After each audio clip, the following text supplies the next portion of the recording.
18 सितंबर 2016 जम्मू कश्मीर के उरी सेक्टर में भारतीय सेना का कैंप गहरी नींद में था। किसी को भनक तक नहीं थी कि सीमा पर लगी कटीली तारों को काटकर जैश ए मोहम्मद के 4 आतंकी रात के सन्नाटे में भारतीय सीमा में दाखिल हो चुके हैं।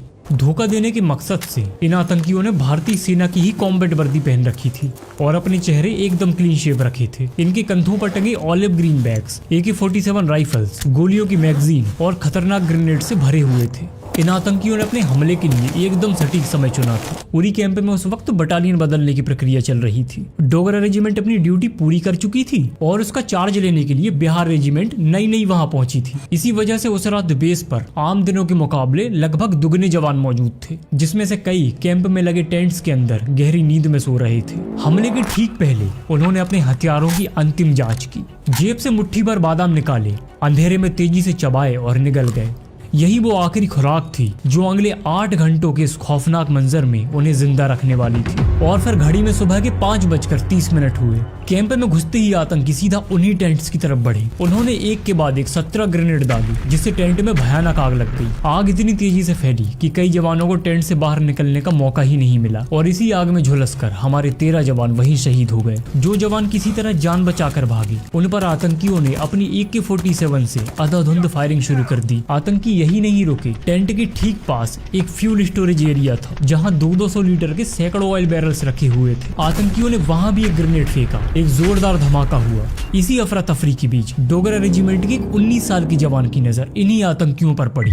बिना अपनी जान की परवाह किए वो अकेला ही इन आतंकियों से भिड़ गया और चंद ही पलों में उसने एक आतंकी को वहीं ढेर कर दिया। गोलियों की आवाज और धुएं का गुब्बार देख बाकी जवान भी तुरंत एक्शन में आ गए। खुद को घिरता देख और चारों तरफ फैले धुएं का फायदा उठाकर बाकी बचे 3 आतंकी पास ही बनी एक बैरक के 2nd फ्लोर में जा छुपे। वहां भारतीय जवानों और आतंकियों के बीच 6 घंटे लगातार फायरिंग चली, जिसके अंत में हमारी सेना ने बाकी बचे 3 आतंकियों को भी मार गिराया। पिछले 2 दशकों में भारतीय सेना पर हुआ यह अब तक का सबसे बड़ा और कायराना आतंकी हमला था। 18 वीर जवानों की शहादत ने पूरे देश को गहरे सदमे और गुस्से में डाल दिया था। मारे गए आतंकियों के पास मिले हथियार, कम्युनिकेशन डिवाइस और GPS सेट साफ साफ ये गवाही दे रहे थे कि इस साजिश के तार पाकिस्तान से जुड़े हैं। इसके बाद पूरे देश में अब एक ही मांग जोर पकड़ने लगी थी, पाकिस्तान के खिलाफ एक ऑल आउट वॉर। देश का गुस्सा इसीलिए भी चरम पर था क्योंकि ठीक 8 महीने पहले 2 जनवरी 2016 को पठानकोट एयरबेस पर भी 6 आतंकियों ने ऐसा ही एक आत्मघाती हमला किया था, जिसमें हमारे 7 भारतीय सैनिकों को अपनी जान गंवानी पड़ी थी। एक ही साल के भीतर हुए इन 2 बड़े आतंकी हमलों ने भारत सरकार का नजरिया पूरी तरह से बदल दिया था। हमले के तुरंत बाद रक्षा मंत्री मनोहर पारिकर और आर्मी चीफ दलबीर सिंह सुहाग ने सीधे श्रीनगर का रुख किया। उस समय लेफ्टिनेंट जनरल सतीश दुआ कश्मीर के कमांडर थे।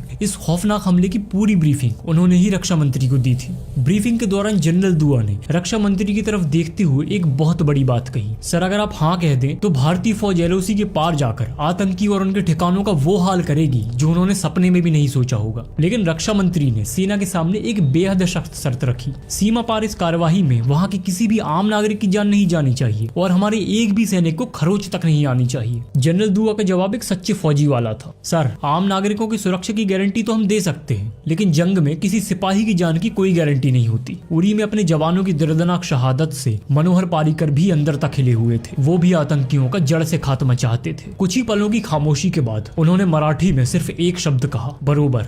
जनरल दुआ के लिए रक्षा मंत्री का यह एक ही शब्द काफी था। सेना को अपनी तैयारी शुरू करने का इशारा मिल चुका था। अब इंतजार था तो बस दिल्ली से आने वाले सिग्नल का। सेना अपना काम पूरा कर चुकी थी, लेकिन कोई भी बड़ा कदम उठाने से पहले भारत दुनिया के सामने डिप्लोमेटिक औपचारिकता पूरी करना चाहता था। इसलिए 21 सितंबर 2016 को तत्कालीन विदेश सचिव S जयशंकर ने पाकिस्तानी हाई कमिश्नर अब्दुल बासित को विदेश मंत्रालय बुलाया। भारत ने उरी हमले के पुख्ता सबूत उनके सामने रखे, लेकिन हर बार की तरह पाकिस्तान ने इन सबूतों को भी खारिज कर दिया और हमले में अपना हाथ होने से साफ इनकार कर दिया। इसके तुरंत बाद दिल्ली में प्रधानमंत्री मोदी ने एक हाई लेवल इमरजेंसी मीटिंग बुलाई, जिसमें होम मिनिस्टर राजनाथ सिंह, रक्षा मंत्री मनोहर पारिकर, NSA अजीत डोभाल और आर्मी चीफ दलबीर सिंह सुहाग शामिल हुए। इसी बंद कमरे में 2 बेहद गुप्त और ऐतिहासिक फैसले लिए गए। पहला, भारतीय सेना LOC पार करके दुश्मन के घरों में घुसेगी और इस कायराना हमले का बदला लेगी। और दूसरा फैसला जिसने दुनिया की आंखों में धूल झोंक दी वो था स्ट्रेटेजिक साइलेंस। इस मास्टर प्लान के तहत सबसे पहला बयान पूर्व आर्मी चीफ और मंत्री जनरल बीके सिंह का आया। उन्होंने जानबूझकर एक बेहद संयमित बयान दिया। भारत जज्बातों में बहकर कोई कार्यवाही नहीं करेगा। दुश्मन को धोखा देने के लिए यह एक परफेक्ट चाल थी। इसके बाद रक्षा मंत्री मनोहर पारीकर ने भी एक रूटीन बयान देते हुए सेना से सिर्फ कठोर कार्यवाही करने को कहा, लेकिन कब और कैसे इसका कोई जिक्र नहीं किया। हालांकि पाकिस्तान को यह अचानक आई खामोशी अजीब न लगे, इसीलिए कुछ जूनियर मंत्रियों को यह जिम्मेदारी दी गई कि वो टीवी पर आकर थोड़ी बहुत बयानबाजी करते रहे, ताकि पाकिस्तान का पूरा ध्यान सिर्फ न्यूज चैनल्स की डिबेट्स पर अटका रहे और सरहद पर भारतीय सेना अपनी तैयारी मुकम्मल कर सके। लेकिन यहाँ सेना के सामने एक बड़ी चुनौती थी। बिना वक्त गवाए एलओसी के पार उन सटीक टारगेट की पहचान करना जहाँ ये स्ट्राइक होनी थी। इस काम के लिए कई खुफिया एजेंसियों ने एक साथ काम करना शुरू किया। सबसे पहला और बड़ा रोल था एनटीआरओ और इसरो का। इसरो के मिलिट्री सैटेलाइट्स ने पीओके की high resolution 3D images click की। इन सैटेलाइट्स ने घने जंगलों में छिपे उन लॉन्च पैड्स को ढूंढ निकाला जहां आतंकी इकट्ठा हो रहे थे। लेकिन सिर्फ सैटेलाइट्स की तस्वीरें ही काफी नहीं थी, क्योंकि आतंकी लगातार अपनी लोकेशन बदल रहे थे। इसीलिए इंडियन आर्मी और रॉ ने अपने एडवांस हेरोन ड्रोन को रात के अंधेरे में एलओसी के पार भेजा। इन ड्रोन्स में लगे थर्मल इमेजिंग कैमरास की मदद से सेना को एक एग्जैक्ट लोकेशन मिल गई कि किस लॉन्च पैड पर कितने आतंकी सो रहे हैं और उनके गार्ड्स कहां खड़े हैं। लेकिन दुश्मन के इलाके में इतना बड़ा ऑपरेशन सिर्फ मशीनों के सहारे अंजाम नहीं दिया जा सकता था। इसीलिए जमीनी हकीकत जानने के लिए रॉ और एमआई के उन खुफिया एजेंट्स और लोकल इन्फॉर्मर्स ने अपना काम किया जो सरहद पार पीओके में मौजूद थे। उन्होंने बताया कि हाफिज सईद और मसूद अजहर के आतंकी इन कैंप्स में पहुंच चुके हैं और भारत में घुसपैठ करने के लिए बिल्कुल तैयार बैठे हैं। इन रिपोर्ट्स में एक और खौफनाक बात सामने आई। इनमें से कुछ लॉन्च पैड एक दूसरे से महज 500 मीटर की दूरी पर थे और इन्हें सीधे तौर पर पाकिस्तान की आईएसआई और आर्मी ऑपरेट कर रही थी। जब आतंकी और उनके पाकिस्तानी हैंडलर्स आपस में वायरलेस रेडियो या मोबाइल फोन पर बात कर रहे थे तो भारतीय खुफिया एजेंसियों ने उनकी फ्रीक्वेंसी को इंटरसेप्ट कर लिया। इन कॉल्स से उनका मकसद और लोकेशन बिल्कुल साफ हो गई और अंत में इसी पक्की जानकारी के आधार पर 5 से 6 स्पेसिफिक लॉन्च पैड को फाइनल टारगेट चुन लिया गया। लेकिन इस सर्जिकल स्ट्राइक के लिए किसी बड़ी फौज की नहीं बल्कि ऐसे जवानों की जरूरत थी जो रात के अंधेरे में बिना कोई आवाज किए दुश्मन की सीमा में घुस सके। इसीलिए इंडियन आर्मी की सबसे घातक यूनिट 9 पैरा और 4 पैरा स्पेशल फोर्सेस के चुनिंदा कमांडो को इस मिशन के लिए बुलाया गया। 25 से 30 कमांडो की अलग अलग हिट स्क्वाड बनाई गई जिन्हें एलओसी के पार जाकर अपने टारगेट्स तबाह करने थे। वहीं पर किसी भी अनहोनी से निपटने के लिए करीब 150 कमांडोज को एलओसी के इसी पार फुल फ्रंटल गियर में बैकअप के लिए तैयार रखा गया। तैयारी में कोई कसर न रहे इसीलिए सैटेलाइट इमेजेस की मदद से मिट्टी के 3D सैंड मॉडल्स बनाए गए। इन मॉडल्स में कैंप की एक एक बारीकी थी। दिन में कमांडोज इन मॉडल्स पर ब्रीफिंग लेते और रात के अंधेरे में घने जंगलों में वैसे ही रिहर्सल करते। भारत इस बार इतनी सावधानी बरत रहा था कि इस पूरे ऑपरेशन को कोई नाम या कोड नेम भी नहीं दिया गया था। इसीलिए तैयारी के दौरान किसी भी ऑफिसर को पीपीटी बनाने तक की इजाजत नहीं थी। अगर कमांडोज को कुछ समझाना होता तो जमीन पर डायग्राम बनाया जाता और काम होते ही उसे तुरंत मिटा दिया जाता। कमांडोज की तैयारी पूरी हो चुकी थी, बस दिल्ली से आदेश का इंतजार था।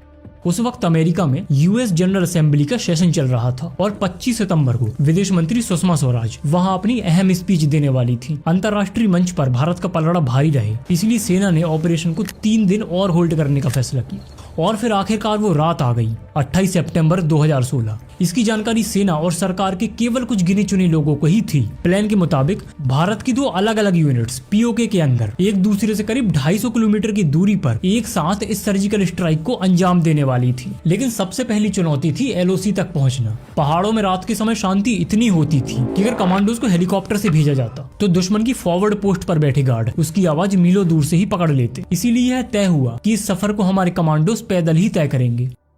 28 सितंबर की रात घड़ी में लगभग 12 बज रहे थे। पैरा एसएफ की दोनों यूनिट्स मौत के उस सफर पर निकल पड़ी।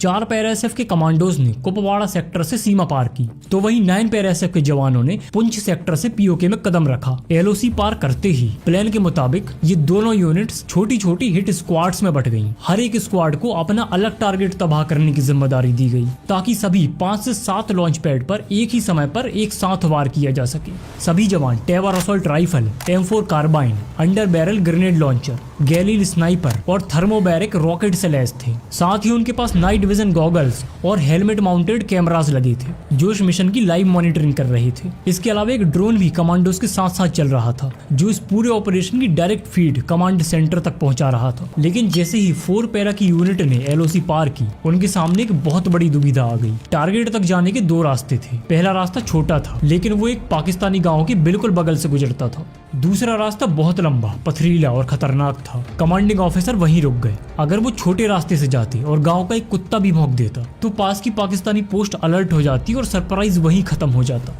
इसीलिए उन्होंने मुश्किल और खौफनाक रास्ता चुना। कठिन परिस्थितियों के बावजूद कमांडोज एक एक कदम फूक फूक कर रख रहे थे, क्योंकि उस घने जंगल में आतंकियों ने जमीन के अंदर जगह जगह लैंड माइंस बिछा रखी थी, जिसे जल्दी ही दुश्मन अपनी जान देकर चुकाने वाले थे। सभी कमांडोज अपनी अपनी पोजीशन लेने के लिए आगे बढ़ ही रहे थे कि तभी आसमान में एक तेज धमाका हुआ। पाकिस्तान की आर्मी पोस्ट की तरफ से उस पूरे इलाके को रोशन करने के लिए एम्यूलेटिंग राउंड्स फायर कर दिए गए थे। पूरा घना जंगल रोशनी से जगमगा उठा। यह देखकर भारतीय कमांडोज के पैर जहां थे वहीं जम गए। सभी के दिलों में एक ही डर था कि अगर देख लिए गए तो पूरा ऑपरेशन चौपट ना हो जाए। लेकिन गनीमत रही कि पाकिस्तान की तरफ से ये सिर्फ एक रूटीन फायरिंग थी, जिसे वो हर रात दोहराते थे। पूरे 20 मिनट तक हमारे जवान बिना हिले डुले अपनी सांसें रोके जमीन पर लेटे रहे। जब रोशनी बुझी तब जाकर उनका सफर फिर से शुरू हुआ। चलते चलते रात के लगभग 2 बज चुके थे। कमांडोज अब टारगेट के बिल्कुल करीब थे। उनकी नाइट विजन गॉगल्स में उन्हें लॉन्च पैड और वहां सो रहे आतंकी एकदम साफ नजर आ रहे थे। सभी हिट स्क्वाड्स ने 5 से 7 अलग अलग लॉन्च पैड को घेर लिया। तभी दिल्ली के कमांड सेंटर से एक फाइनल आदेश आया और फिर एक साथ हमला शुरू हुआ। सबसे पहले स्नाइपर्स ने बिना कोई आवाज किए साइलेंसर लगी राइफल से आतंकियों के गार्ड्स को वहीं ढेर कर दिया। इसके तुरंत बाद कार्ल गुस्ताफ और थर्मोबैरिक रॉकेट लॉन्चर से उन इमारतों और टेंट्स में सीधे रॉकेट दागे गए जहां आतंकी सो रहे थे। धमाके इतने तेज थे कि लॉन्च पैड पल भर में ही आग के गोलों में बदल गए। जो आतंकी अपनी जान बचाकर भागने की कोशिश कर रहे थे उन्हें कमांडोज की टेवर राइफल ने भून दिया। लड़ाई इतनी नजदीक थी कि एक जगह तो आतंकियों ने हमारे जवानों को घेरने की कोशिश की। तब जवानों ने अपनी राइफल रीलोड करने में वक्त जाया नहीं किया। उन्होंने तुरंत अपनी बरेटा 9mm पिस्टल निकाली और बिल्कुल पास से दुश्मन को ढेर कर दिया। सिर्फ आधे घंटे के अंदर वहां 38 से 40 आतंकियों की लाशें बिछ चुकी थी। लॉन्च पैड राख बन चुके थे। लॉन्च पैड पर हुए धमाकों की आवाज से पाकिस्तानी आर्मी की फॉरवर्ड पोस्ट और बंकर अलर्ट हो चुके थे। उन्हें समझ आ चुका था कि भारतीय सेना ने LOC पार कर ली है। इसके तुरंत बाद पहाड़ियों के ऊपर से कमांडोज पर हैवी मशीन गन्स और मोटार्स की भारी फायरिंग शुरू हो गई।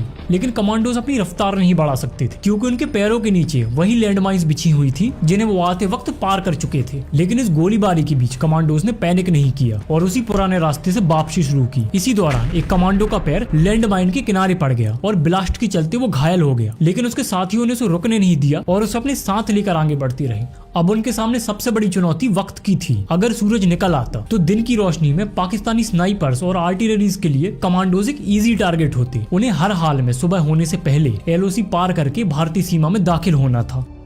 जब कमांडोज दुश्मन की फायरिंग में घिरने लगे तब LOC के इस पार मौजूद उन 150 बैकअप कमांडोज और आर्टिलरी यूनिट्स ने कवर फायर देना शुरू किया। उन्होंने पाकिस्तानी पोस्ट पर भारी जवाबी फायरिंग की। इसी कवर फायर की वजह से स्ट्राइक्स टीम को LOC पार करने का मौका मिल गया और सूरज उगने से पहले दोनों टीमें सुरक्षित भारतीय सीमा में लौट आई। ब्लास्ट में जो एक कमांडो घायल हुआ था उसे सुरक्षित लौटने के तुरंत बाद हेलीकॉप्टर से श्रीनगर ले जाया गया, जहाँ ट्रीटमेंट के बाद उसे बचा लिया गया। इस पूरे ऑपरेशन के दौरान करीब 38 से 40 आतंकवादी मारे गए थे और वहाँ पर मौजूद सभी आतंकी ठिकानों और उनके हथियारों को पूरी तरह से नेस्तो नाबूद कर दिया गया था। उरी का इंतकाम पूरा हो चुका था। इसके बाद भारत ने सैन्य प्रोटोकॉल निभाते हुए director general of military operations lieutenant general Ranveer Singh के जरिए पाकिस्तानी अधिकारियों को इस ऑपरेशन की आधिकारिक जानकारी दी। इस दौरान उन्होंने स्पष्ट रूप से कहा कि भारत इस तनाव को और आगे नहीं बढ़ाना चाहता, लेकिन अगर पाकिस्तान ने इसके जवाब में कोई भी कार्यवाही की तो भारत उसे मुंह तोड़ जवाब देगा। और फिर 29 सितंबर 2016 की सुबह ने इतिहास रच दिया। DGMO रणवीर सिंह ने पूरी दुनिया के सामने आकर एक ऐतिहासिक ऐलान किया। The Indian Army conducted surgical strikes last night